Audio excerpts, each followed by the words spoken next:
if you view them as objects and feel nothing for them and can sleep at night having killed someone, that's what makes someone a killer. Videotapes were made, and I described what was recorded in the transcripts, so people can really get like a 3D model of what this guy was like. Their work record is checkered by like constantly quitting and being fired, and they don't live in one town for long, even if they weren't committing the crimes at the time, they would constantly move around, and there's something about their brains that makes it hard for them to stay focused on one thing for a long time.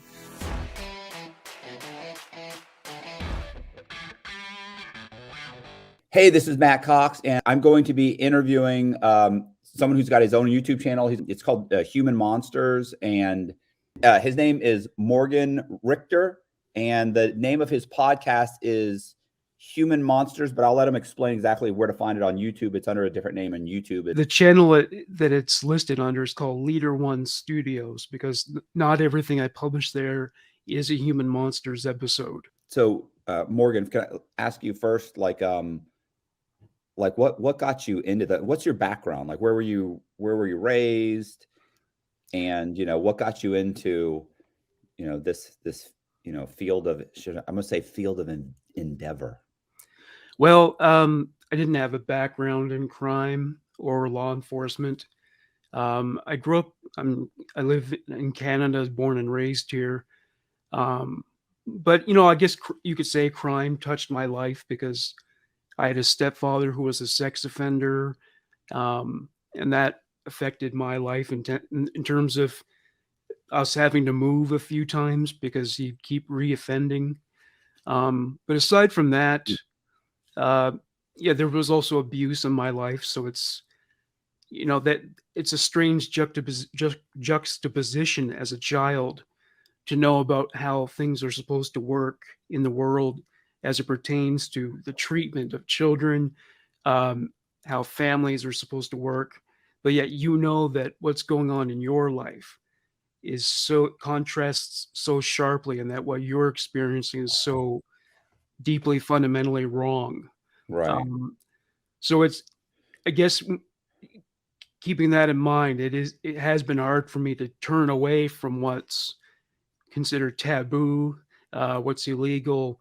Like, I've always been aware of the dark side of humanity, and as in terms of how it surrounds us and affects our lives. Criminals. I once had this insight: criminals kind of run our lives in the sense that you wouldn't have locks on your doors if it weren't for criminals. We go to extraordinary lengths to protect ourselves from crime. So it's not something we can completely turn our backs on. People move to the suburbs to protect their children from those elements, even though sometimes they find their way out there anyway.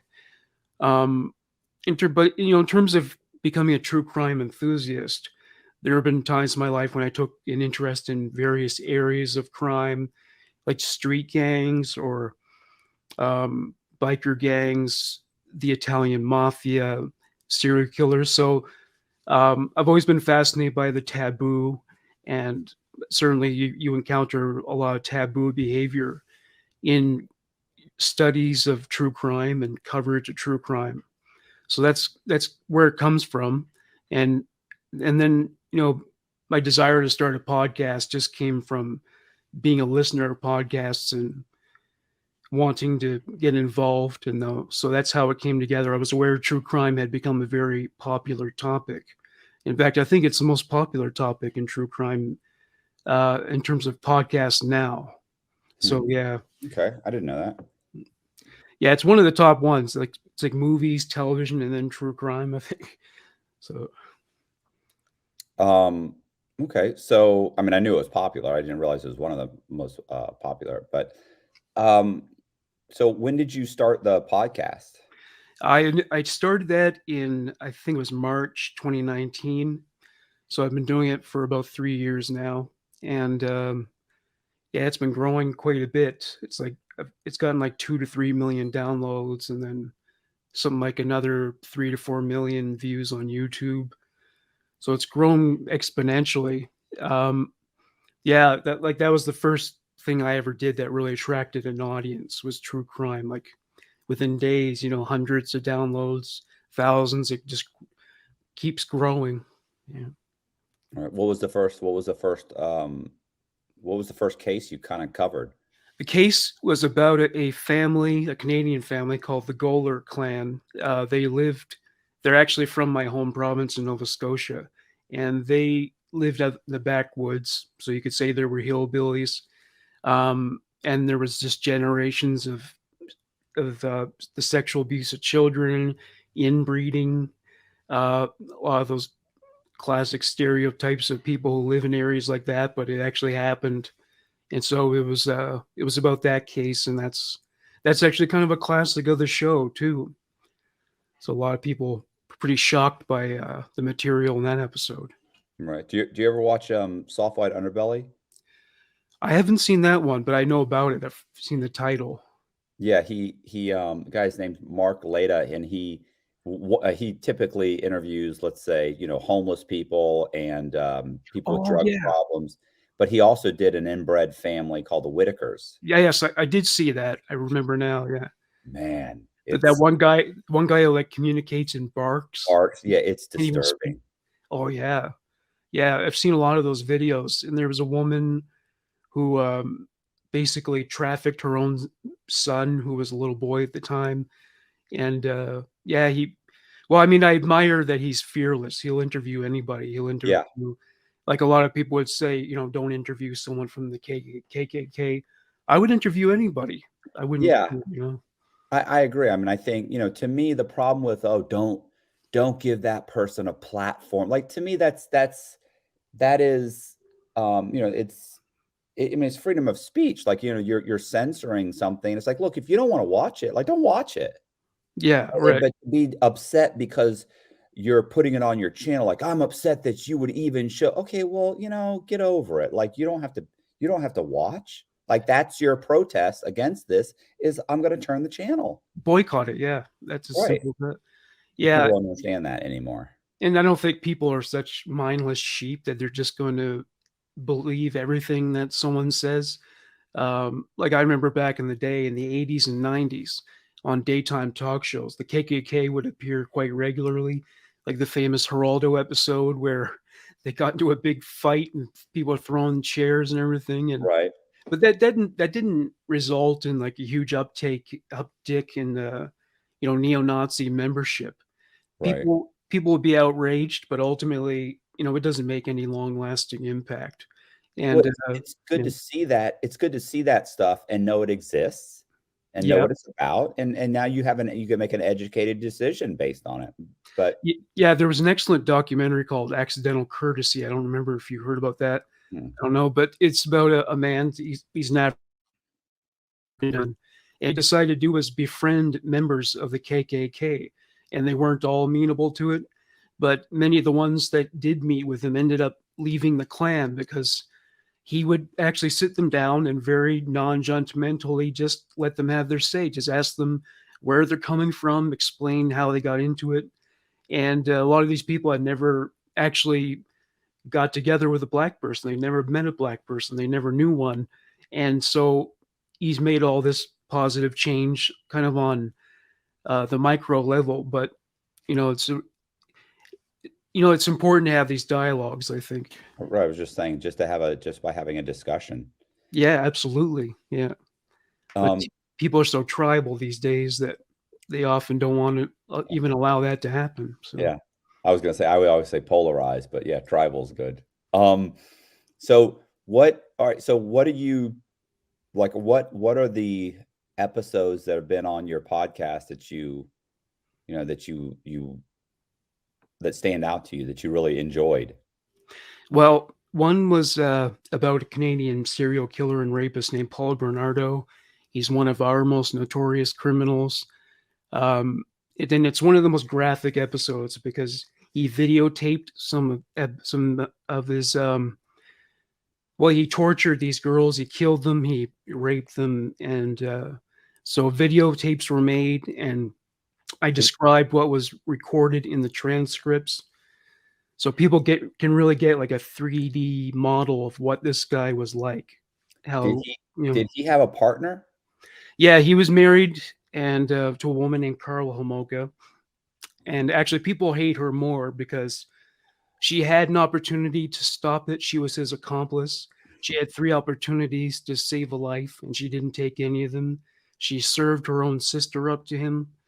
So, I mean, and it really is true. He wouldn't have been able to commit murder or the sex slavery crimes without her. So she really enabled it all.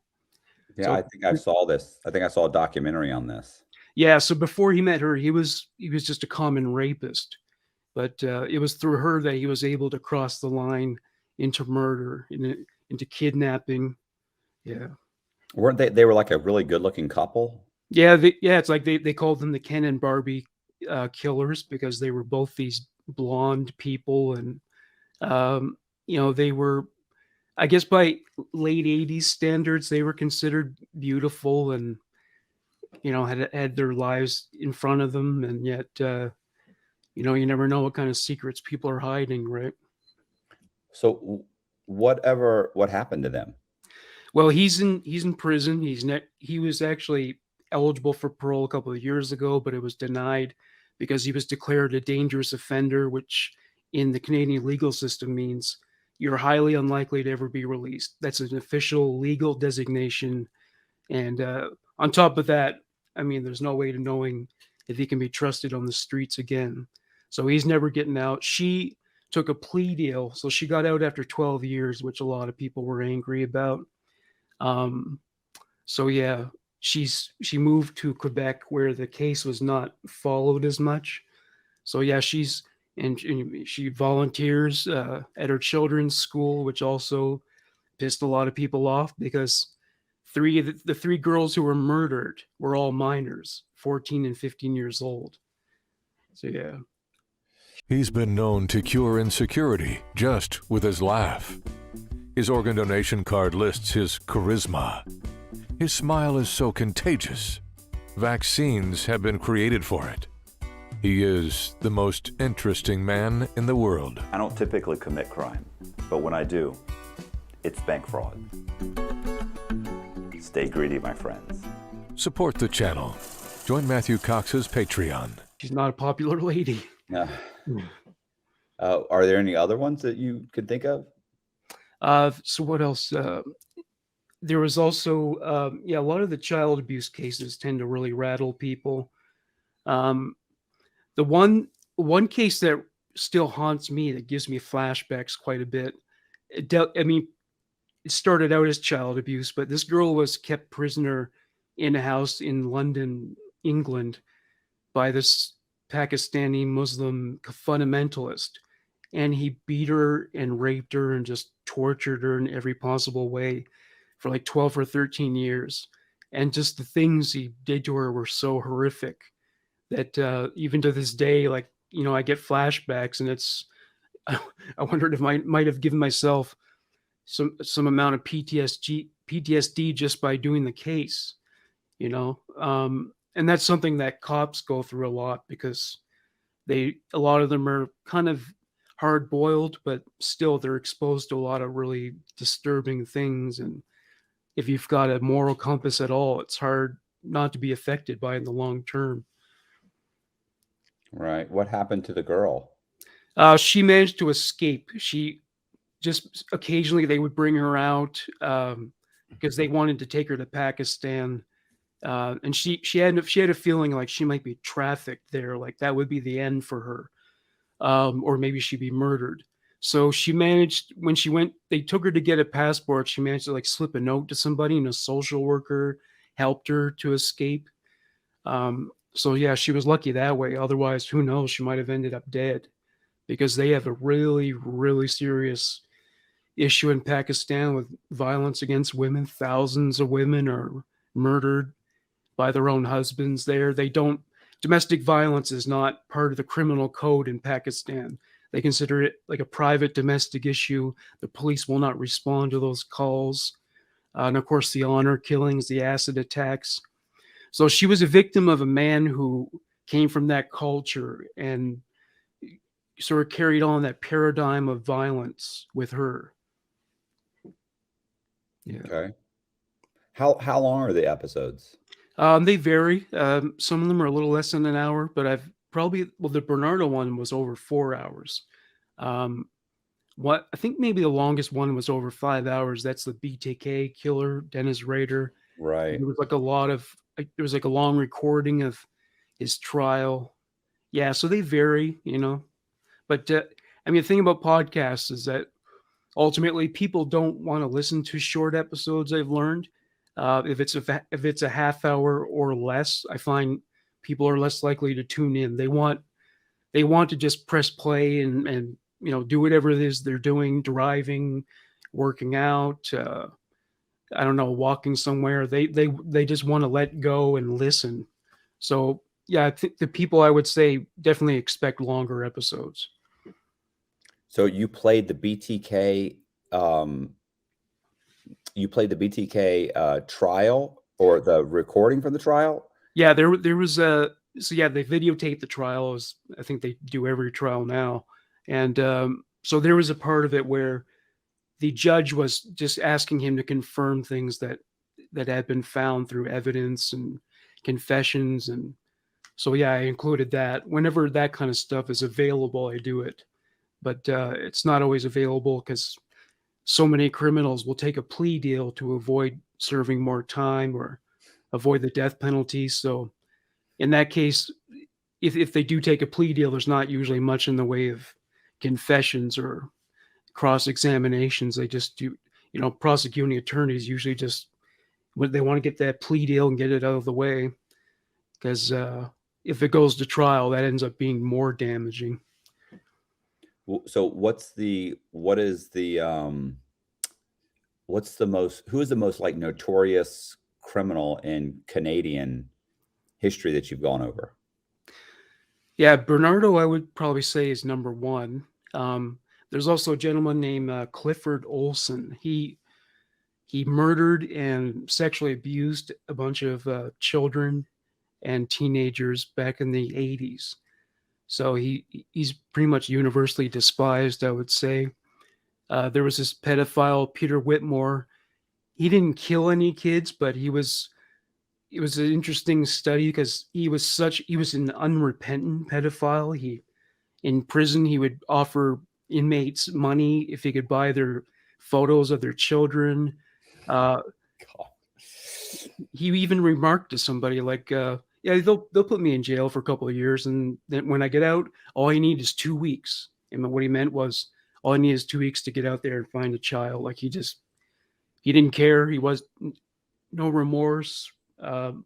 He would do it as much as, he wouldn't let the system stop him to the, if he could get any leeway, he'd do it.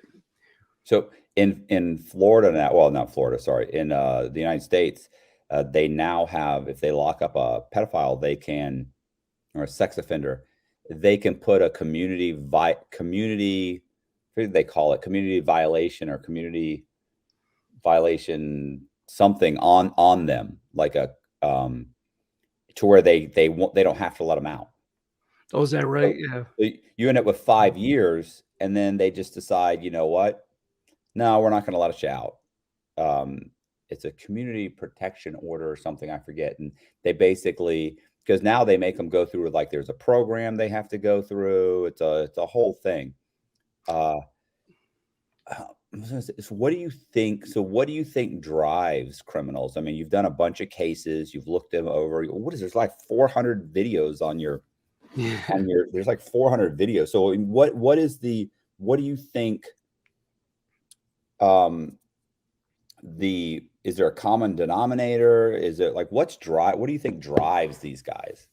Well, neurologists have analyzed the brains of criminals, violent criminals particularly, and they have found there's abnormalities. Sometimes it's a matter of having poor impulse control. It's interesting because one thing they found was, kind of with many of these people, there's a history of irresolution, like in terms of, their work record is checkered by like constantly quitting and being fired, and they don't live in one town for long, even if they weren't committing the crimes at the time, they would constantly move around, and there's something about their brains that makes it hard for them to stay focused on one thing for a long time. While there are a couple of exceptions, it seems kind of rare when they've gotten married and had kids and had that kind of stable life. There's some kind of restlessness involved where, yeah, so it's just, I guess that affects their sense of morality. They can't just choose a moral position and stay with it. Their brains are so malleable and open to really terrible ideas. Um, but I mean, sometimes it's affected by upbringing. Like a lot of pedophiles were abused as children. But in terms of murder, one thing I found, a lot of them are just born that way. Like Jeffrey Dahmer was a ticking time bomb. If you know anything about his childhood, he became obsessed with animal bones and gore in general. And as a young teenager, he was already troubled by these disconcerting fantasies of killing men and mutilating them. And so yeah, it's but There was it's never the anything. nature. They never found anything specific in his background that might they could have attributed that. And Well, like, I I mean, don't know. his parents fought a little bit, but lots of people's parents fought, right? Right. His brother didn't become a serial killer, Right. so I don't think his parents were to blame. I really think he was just an abnormal person.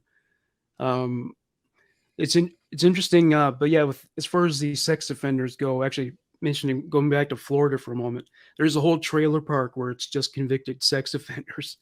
I That know. the whole There's place this in is. Tampa. That's right, yeah. And actually, well, see, a lot of pedophiles are in Florida. Actually, it's a weird thing.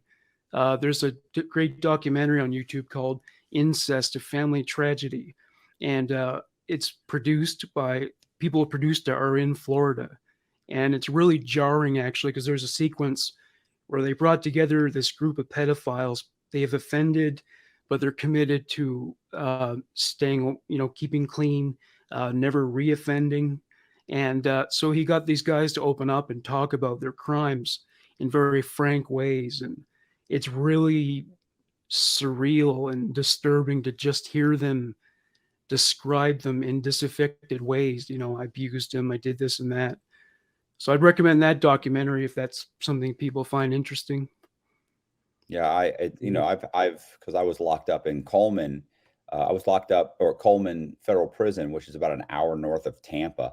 I was locked up in the medium, and there weren't really any sex offenders in the medium. There were very few, and those that were there primarily stayed in this one unit they had for them. They didn't mix with the other inmates, but in the low security prison, there were multiple. I mean, there was hundreds of them, and they would, pretty freely talk about.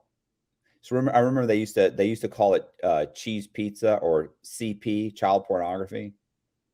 They would, Yeah. and they would openly talk about it. I remember this, I remember there was this one guy who was a German, and he had been talking on the internet to what he thought was like a 12-year-old, 14-year-old boy. And this guy actually from Germany, he got on an airplane, flew all the way to the United States to meet with this kid who he'd been corresponding with for, a month or so. And they arrested him in the airport, and he ended up getting 25 years. And of course, his whole argument was, this isn't illegal in my country. And the United States they didn't care. And then when he reached out, of course, he reached out to the German, embassy and to the German authorities, and they were unwilling to help him. Even though what he had done wasn't illegal in their country, he was like, yeah, but you were talking to a minor in the United States, and you flew to the United States. But these guys would openly, a lot of these guys would openly talk about it. And they would argue, oh, well, in Rome, in Rome, Roman senators and the aristocrat would take young boys, and it was very common. I mean, they would try and justify it in their mind. It's like, yeah, all right, well, you're not in Rome. So, so it would, but yeah, it was definitely, and you could tell, like they all had a certain look. They all had, they were an odd bunch. Yeah. Well, I remember reading one thing is that they're kind of childlike themselves. Low self-esteem is common.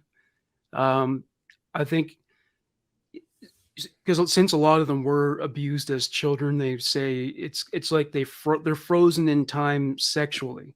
Right. It stunted them at that. Like if you were a 9-year-old and you were abused, then it kind of stunts you sexually as a mentally, and your sexual interest now is more attached to children around that age, 9, 10 years old. So because you were abused as a 9 or 10-year-old, and I always feel bad for them, but you can feel bad for them, but doesn't mean you get to let them roam the countryside. Yeah, right. Well, one of the worst things about abuse, especially if it was recurring, is that the abuser will find a way to normalize it in the child's mind, and that distorts the child's sense of morality, which is why because if they think it's normal, if they got accustomed to experiencing it, then they could just assume, well, I'm a victim now, but then somebody else will be a victim. And it's the same thing with physical abuse of children. A lot of people who were beaten as children end up beating their kids. It's hard to unlearn. It can be hard to unlearn these things if that's the way you were raised. Right. So what about, that's, we were talking about, pedophiles, but what do you think? So what do you think criminals, like, as far as like crime, violent crime and. Well, see, the thing about killing people is that it's not the homicidal urge alone that makes people do that.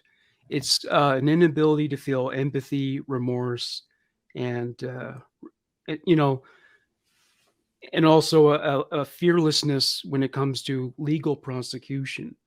Because otherwise, I remember reading the results of a poll that said, when asking people, under anonymous circumstances, if they've ever had a homicidal fantasy, over 90% of them said yes. But why haven't all those people followed through on it? Well, it's one thing to hate someone and want to kill them, but to actually do it, well, it's like you probably wouldn't be able to. One thing, you don't want to go to jail, but also it's easy to feel that way, but to actually do it, that's a whole different matter whatsoever. You still have humanity in you. They still have humanity in them. So we don't cross that bridge. But if you feel people as if you view them as objects and feel nothing for them and can sleep at night having killed someone, that's what makes someone a killer. That's the difference. Law enforcement often questions him, not because he's suspected of a crime, but because they find him fascinating. He is the most interesting man in the world. I don't typically commit crime, but when I do, it's bank fraud. Stay greedy, my friends. Support the channel. Join Matthew Cox's Patreon. Yeah. Right. Like I've been watching The Sopranos again. I think it's like the third or fourth time I watched the whole series. And I mean, it deals with people who, there's one scene where Tony Soprano's father, shown in flashback, cuts a guy's pinky finger off because he didn't pay him the money he owed him. And it's like I couldn't imagine living my life knowing I did that to somebody. But if you're a sociopath who doesn't feel remorse about it, if you love money more than you have, if your greed is stronger than your ability to feel compassion, then you can do that. So, do you ever watch? Is it Ozarks? I haven't seen that one, but I've heard a lot of good things about it. Oh man, you got to watch that. What was the other? What about You? Did you ever heard You? I haven't seen that one. No. I mean, you've got to watch. You have to watch You. Like it's this guy that you genuinely feel. It's kind of like Dexter, where it's this guy much so His name is his character's name is Joe. I forget the last name, but you just like him. Yet he's stalking. He stalks women. Eventually, sometimes he has relationships with them. And he ends up killing them. But you genuinely feel for him. You want him to get away with it, even though you're like, what he did was wrong. And the women, like, you genuinely like the women. Like, you like both characters, and he ends up killing her and disposing of the body, and you kind of like rooting for him to get away with it, even though it's like you just murdered somebody. Yeah, I've always liked the anti-hero, like in Breaking Bad. Right. His Walter White's wife, Skylar, we don't like her because of the way the show's written, but yet she's not wrong to feel the way she does. She's been lied Right. to. Other criminals have come around their house, putting them in danger. So she's not wrong to feel the way she does, but because we like him, we kind of start to feel like she's kind of a meddlesome shrew. Yeah. You don't want her giving him a hard time because he's your favorite. Yeah, exactly. Right. Yeah. So, but I mean, in real life, I wouldn't take his side. I mean, you play with fire, you get involved in drugs, you're going to attract really terrible people into your life. So that's part of the deal. There's not a lot of nice people in crime. That's for sure. Right. How often do you put out a video? I put one out. I put them out once a week. That's my schedule because I write. Because unlike a lot of podcasts where it's two people who have notes in front of them and they talk about it, I write a script and or read the script aloud, and that takes a few days to write. So, right. Where are you getting your information for the videos? Well, the best research sources are books. So, I get the information from there. I'm not plagiarizing them. I just, sum it up and write a script in my own words. Because otherwise, a lot of articles online are not always accurate, or news article may have been updated. And then there are cases that took place, like the one I'm working on right now, took place in the 1800s. So there's not a lot of information sources for that. Some of these videos have they're hundreds of thousands of. Yeah. Got 500,000 views, some these are. I mean, I definitely need to check this out. You've got over 27,000 subscribers. Yeah, this is, incel. Kids who kill. Yeah. There's been a few of those cases. Yeah. You seen that? And that's another, so that's more support for the nature versus nurture debate, for the nature debate, because there are kids that have those tendencies too. And I mean, it's, when we were growing up, we knew kids who were violent, who bullied other kids, and so I think that part of human nature is inborn with some people. Okay. So what's your goal for the channel? Well, just keep growing, keep attracting more listeners. I don't know. Sometimes I worry, am I always going to be able to find good cases? But ultimately, there's no end to no crime. There's never going to be a lack of serial killers or pedophiles or any of these people who do terrible things. I mean, it's like the FBI says at any given moment, I think there's over 100 active serial killers.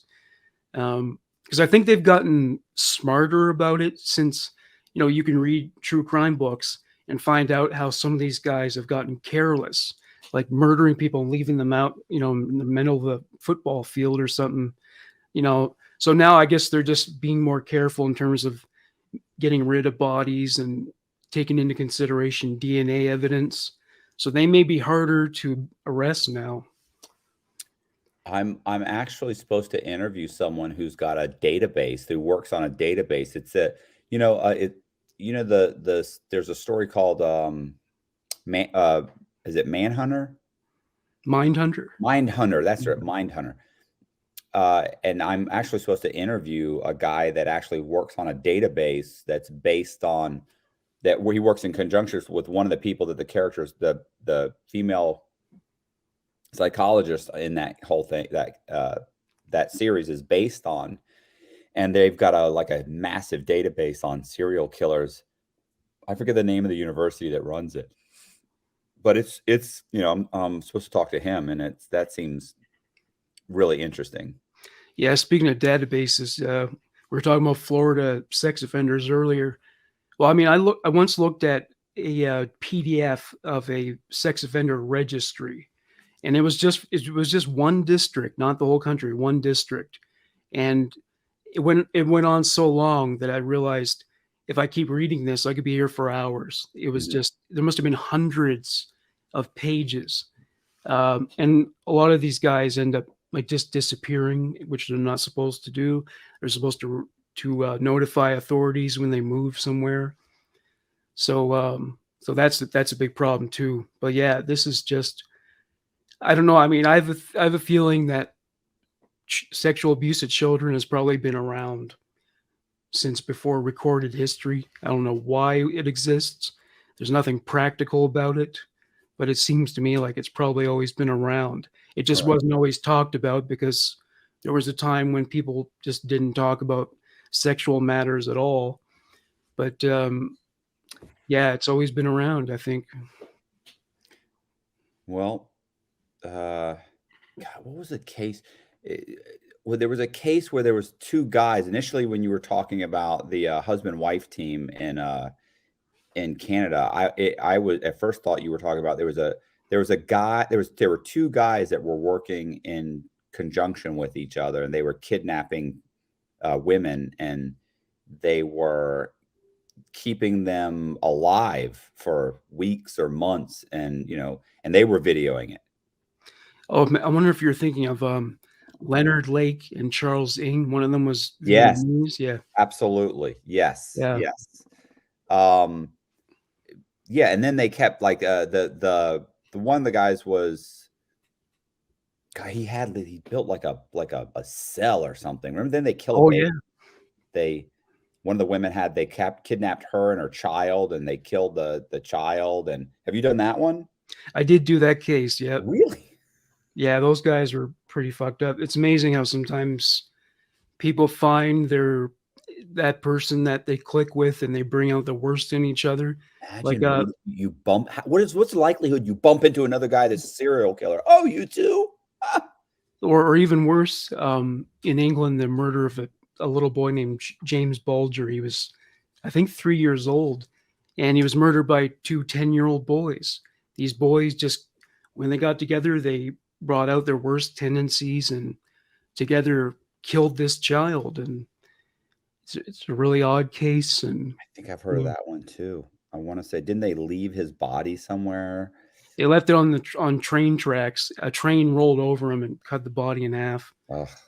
They it's chilling too because there's security camera footage from when they led the child away in a shopping mall, and you're just watching it, and Knowing what happens, yeah, it's horrible, yeah, right? and like, these are this child's last moments. It's pretty fucked up.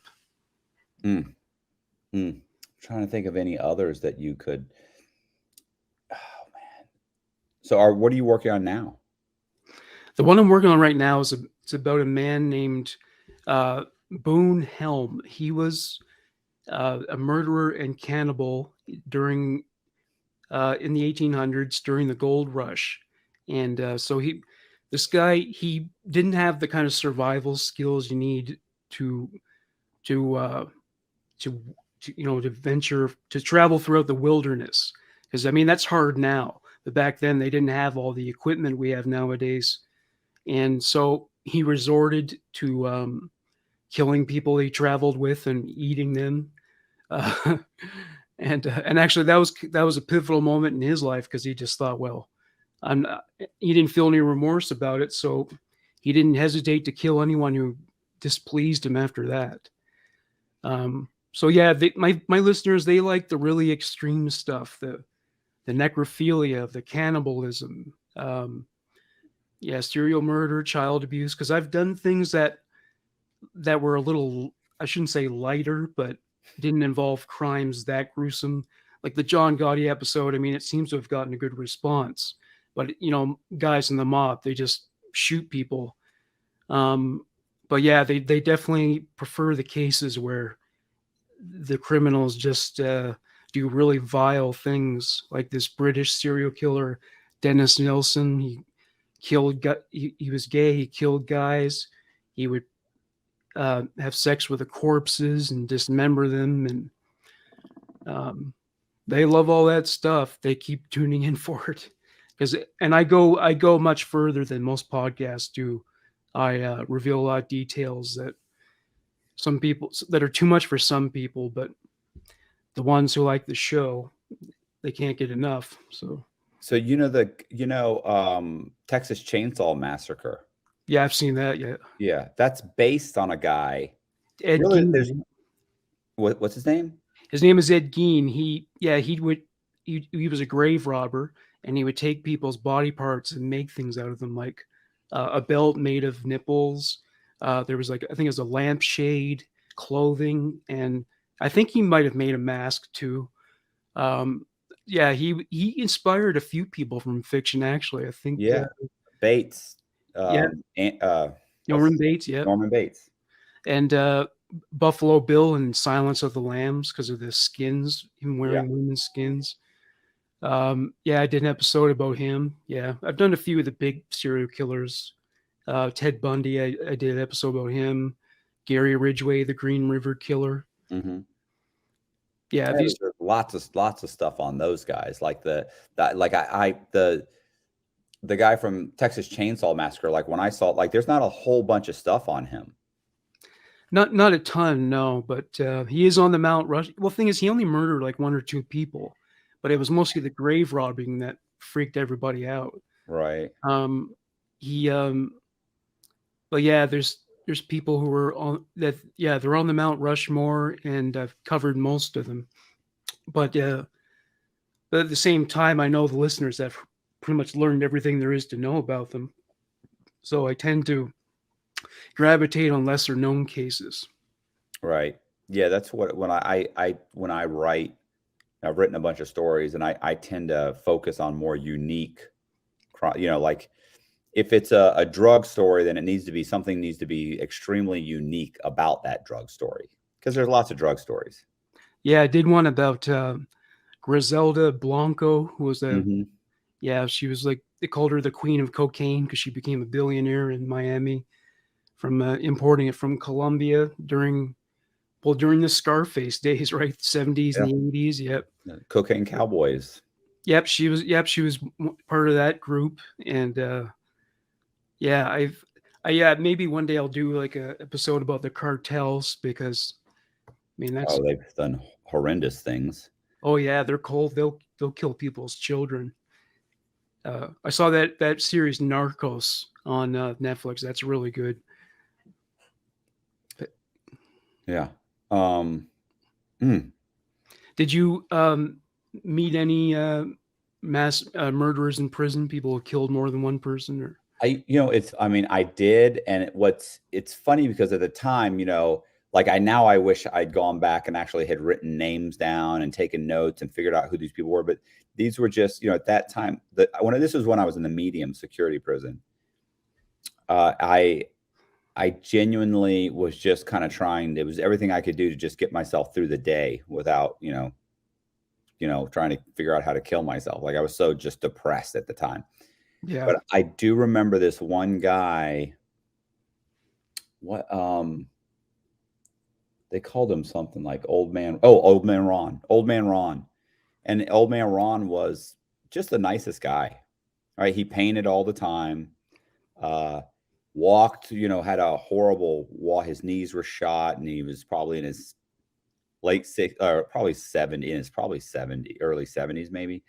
But just super nice, always willing to help, always just a nice guy. And I remember one of the other guys, I was walking back to like the unit or something after being in the paint studio with them, and he said, "You like old man Ron, don't you?" And I go, "Yeah." I said, "He's a good guy." He goes, "Yeah, he's a nice guy." He said, "But I want you to keep something in mind." I was like, "Okay," because I knew he was in prison for drugs. Mm-hmm. he said, you know why he's here, right? And I was like, drug? I go, yeah, it's like a drug case, right? He goes, yeah. He said, so he was like a member of some biker club in his 20s. And this was back in like the 1970s. I was like, okay. And he said, so there had been there was a murder. And so and I forget, some county in Florida had locked him up for the murder. And there was, let's say, 7 people that had been witness to the murder. And back in the 70s, it wasn't that hard to escape. So old man Ron, he escaped. And over the course of the next year, he hunted down and found, so he was going to go to trial. Let's go back. He was going to go to trial. And like a week or 2 weeks before the trial, they give you the witness list. He got the witness list, and then he escapes from the county jail. And over the next year, he hunts down all of these people and kills them. He then, literally a couple days after the last person disappeared, he then walks back in the front of the county jail and says, hey, I escaped from here about a year ago. I need to turn myself in. And they were like, okay. So they turn him in, and then they restart the process of him going to trial. And it gets pushed back, a few months.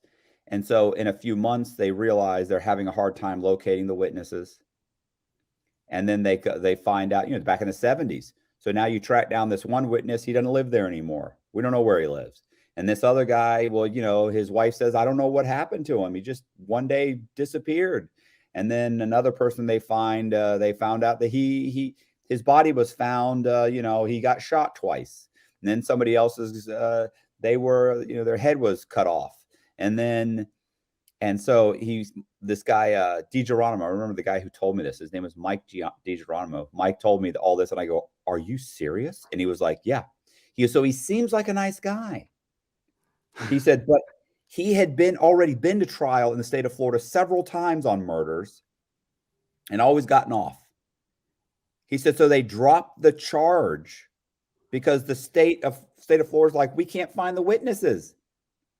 So they have to drop the charges, and old man Ron walks out of jail. Well, what happened was eventually the DEA ends up setting him up on a drug buy, and he ends up getting 15 or 20 years or something.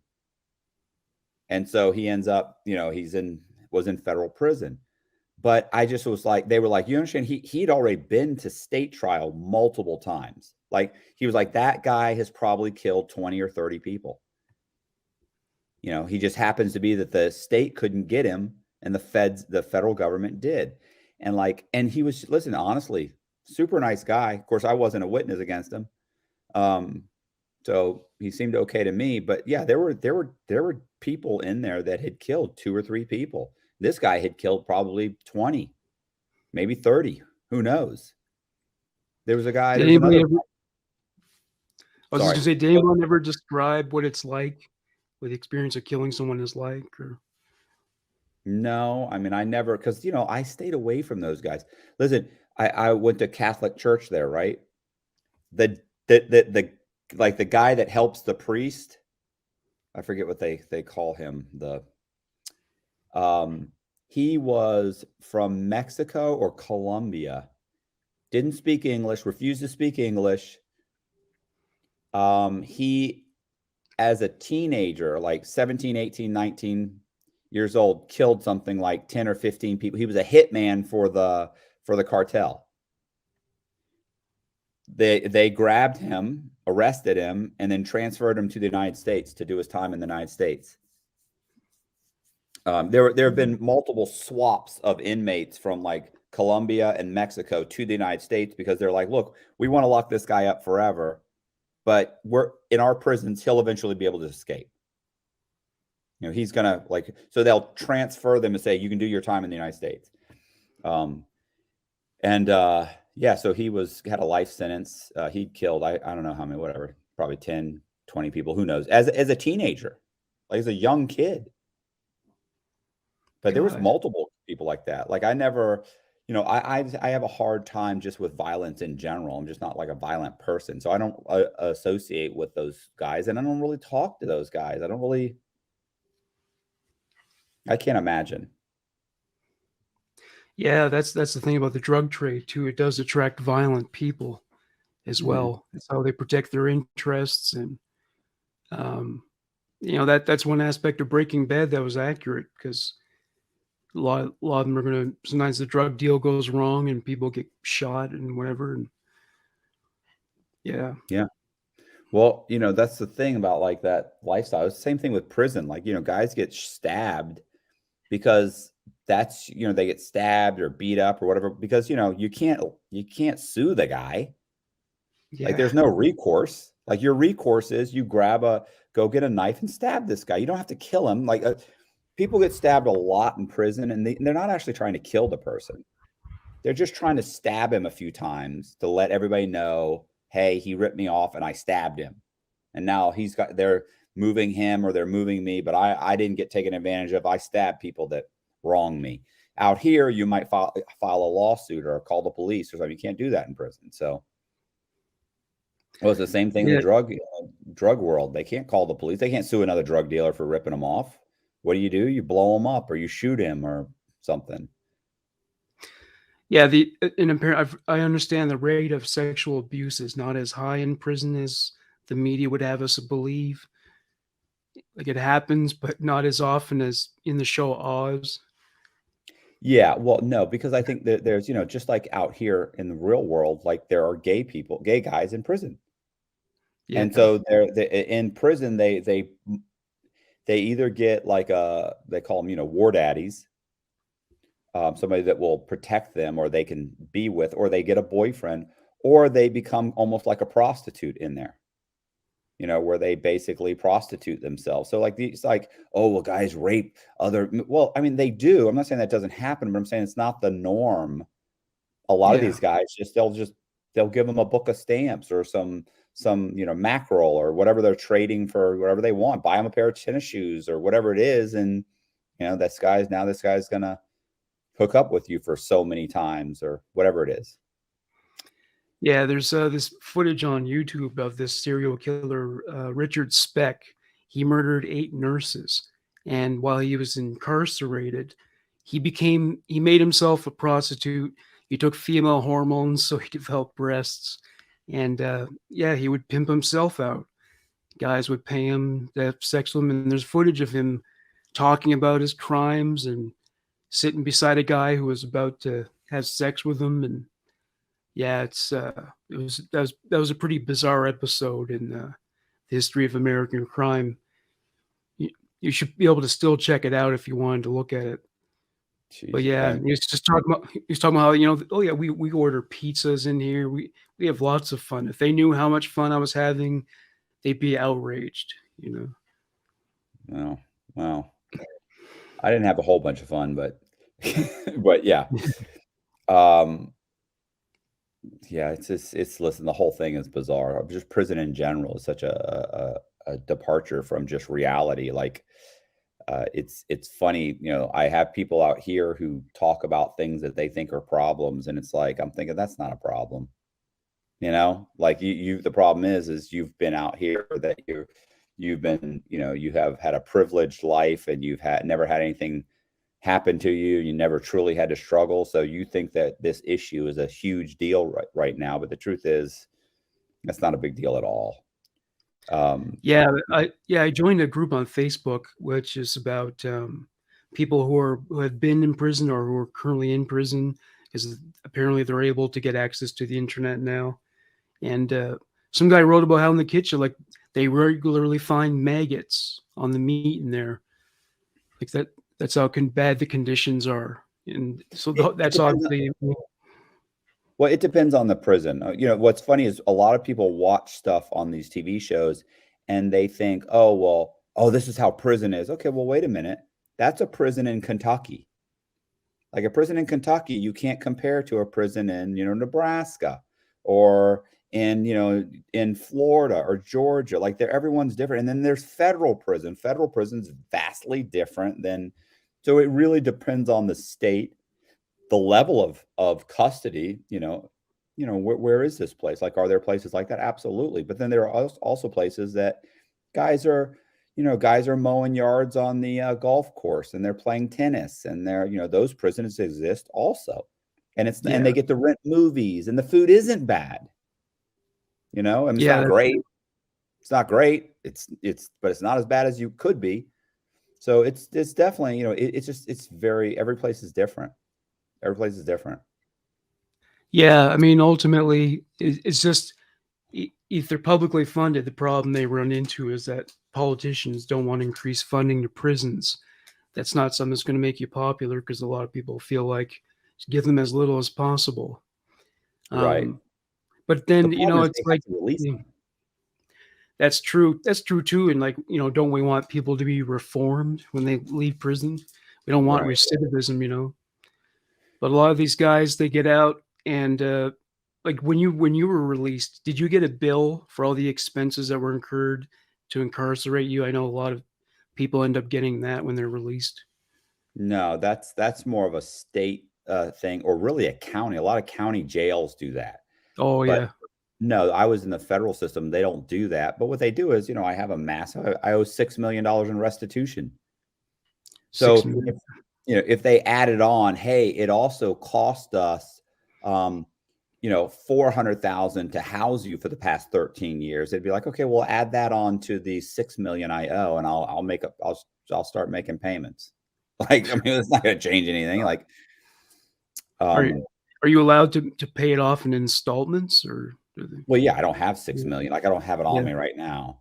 Yeah. So yeah, I have to be, I'm good for it. Like, no, what happens is, and people don't realize that they're like, oh, so they take all your money. Well, how would I live if they took all my money? Yeah. Like, Right. you get people that are just insane with this. Like, oh, you shouldn't be able to have all money. You should have to turn it. Okay, wait a minute, bro. Like, how do you think I'm going to eat? And how do you think I'm going to pay for my bills? And how do you think I'm going to get a vehicle and get to work and back? Well, that's your problem. It's like, okay, well, you're delusional. So the way it really works is, when the judge lays down, or when the judge spells out what your sentence is, he's like, okay, you have to do this much time in prison. You have to do this much time on probation. And while you're on probation, you have to make payments towards your restitution. Now it's $6 million. You can't pay off $6 million. So every month, a portion of my income goes towards restitution. And that is, it's some people, they say, okay, well, 15% of your income has to go to pay restitution, your gross. And then sometimes in mine's more structured. Mine is like it's like $150 a month plus 25% of anything I make over $4,000. So sometimes that payment's $300 or $400. Sometimes it's $900.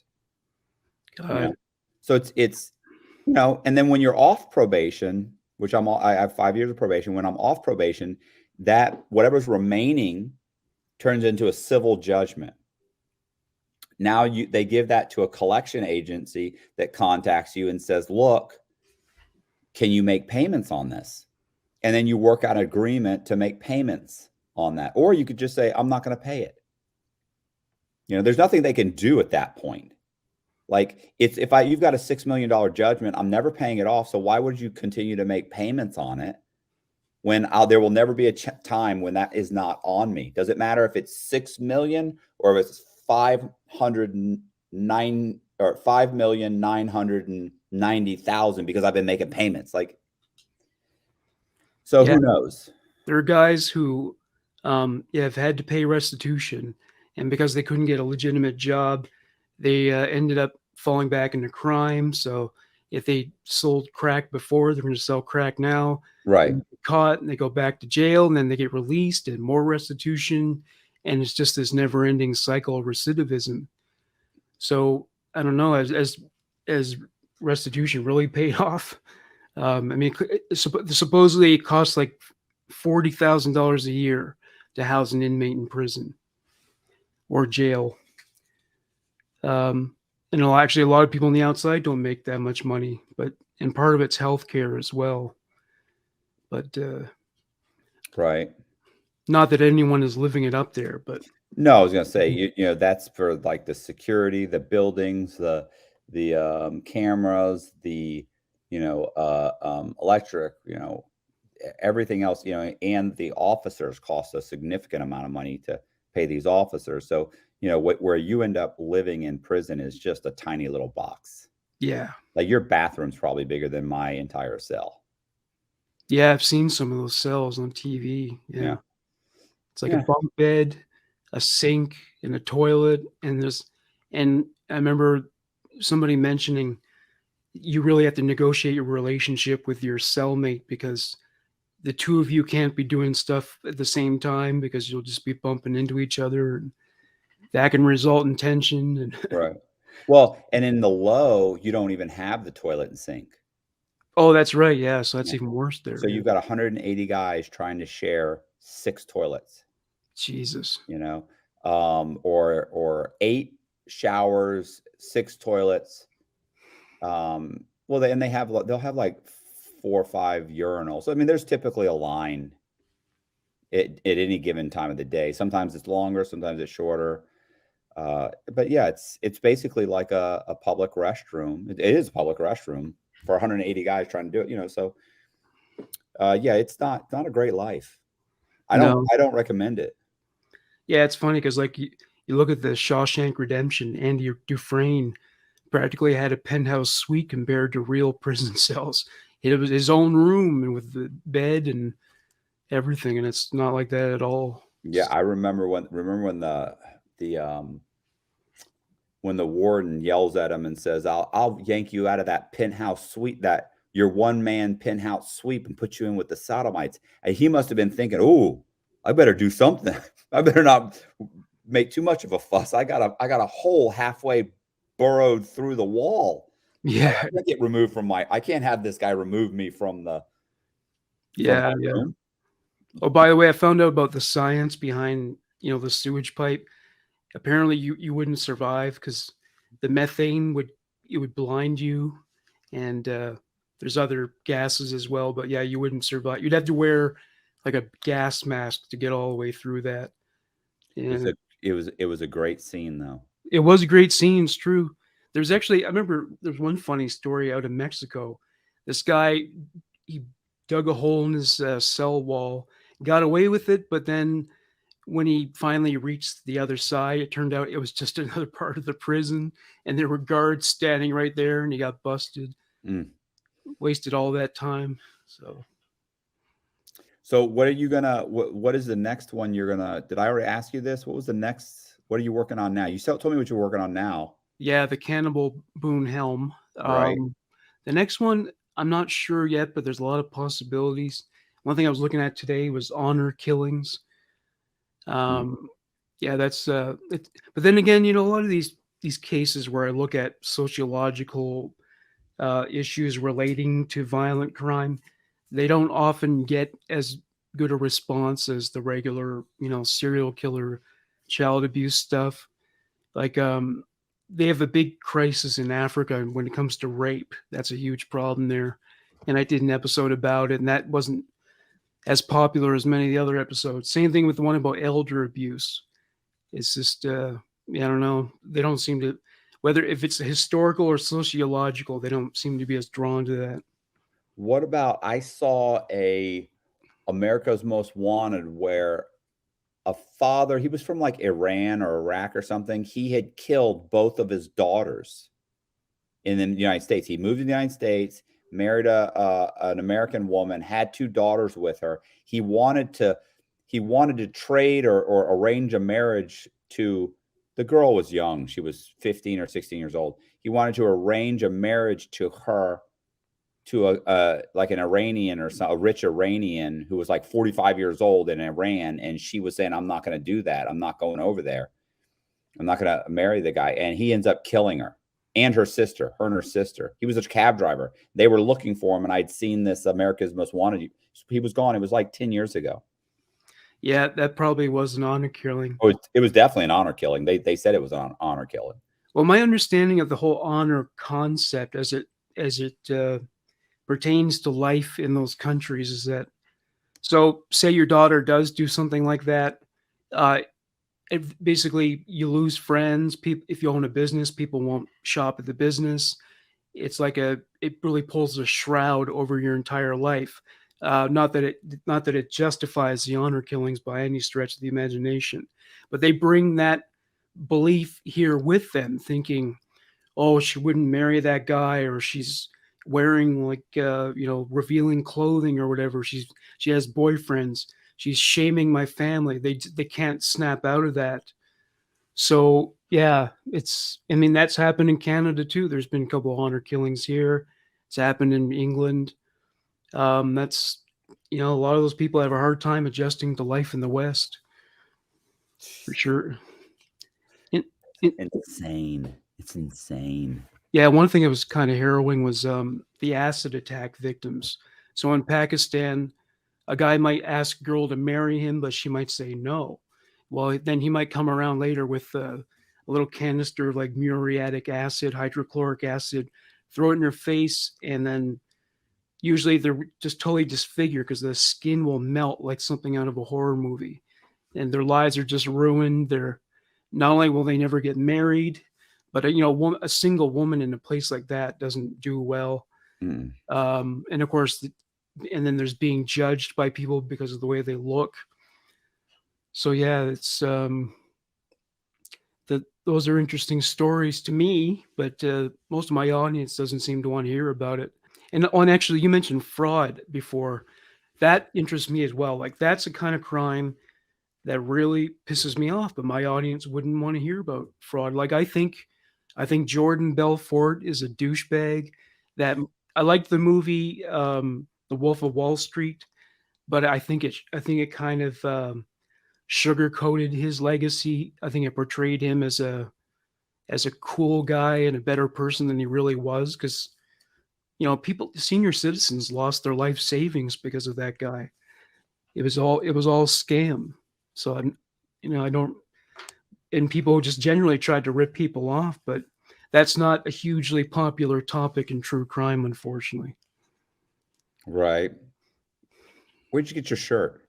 My shirt. I just ordered that it was online. It was like a Hawaiian shirt company With skulls on it? Yeah. I even have like a black, like, tropical tree shirt as well. They don't just make Hawaiian shirts like the one Weird Al wears anymore. They've gotten more creative. Okay. Anything else, anything you want to talk about or pitch or? See, in terms of pitching, well, I release episodes every Monday or Tuesday on the download platforms. They come out a little earlier on YouTube, so quite often on the weekend. But yeah, it's there will certainly be more to come. A lot more where that came from.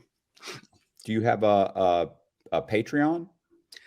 I do, though I'm encouraging people now to donate money to what's called Human Monsters Premium, where they can get things like bonus episodes and other rewards for joining. Whereas with Patreon, they make donations, and that's nice. But with Human Monsters Premium, they actually get some things in return. Right. Yeah. Well, with Patreon, you can I have a Patreon. I upload all my videos like a week or two early. So Yeah. your Patreon, you get advanced access. And I also do things like I have different tiers, like depending on what tier you're on, you might get, I have one tier where every once a month, I give them a painting, like a painting of a con man. And I did Jordan Belfort, and that's next month. Oh, really? You interviewed him? No, I just have you're about to. I have a painting of him. Oh, painting. Oh, okay. Right. So I issue a painting. So once a month you get a painting, a little tiny. So it's a small painting of different con men. So that's for Patreon. So, but you're doing yours through is yours through YouTube, or is it? The Patreon is just a standard thing at the Patreon site for later. I think it's for Later One Studios, but they donate it because of Human Monsters. Human Monsters Premium, the link is usually included in the episodes of the show. Hey, I appreciate you guys checking me out. And if you like the video, do me a favor and hit the subscribe button, hit the bell so you get notified, leave me a comment and share the video. And I really appreciate it. Look in the description and I will have all the links that we talked about in the description. And if you want, by all means, go to my Patreon and join my Patreon. Or if you like the video, you can hit the thank button. YouTube has a thank button now, so you can hit the thank button. And I appreciate that. And I will see you.